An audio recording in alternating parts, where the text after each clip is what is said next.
Ako po si Rose Rosita, isang simpleng tindera ng Wawi Market.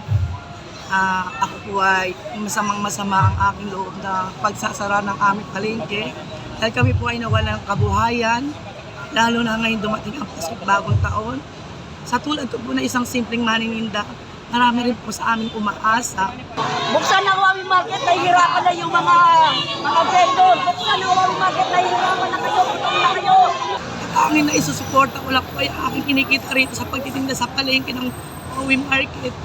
Kaya po, ipapasara, paano ko na po masusustentuhan ng aking mga pamilya sa kanilang mga pangangailangan kung wala na po akong pagkakakuhaan ng kabuhayan.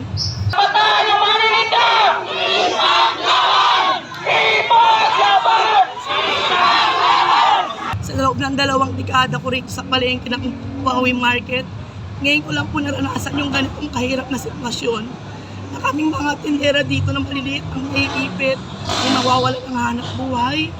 Marami po kaming mawawala ng hanap buhay. Marami po sa amin ang magugutom na pamilya. Mamumblema kami kung saan po kami kukuha ng pampaaral ng aming mga anak.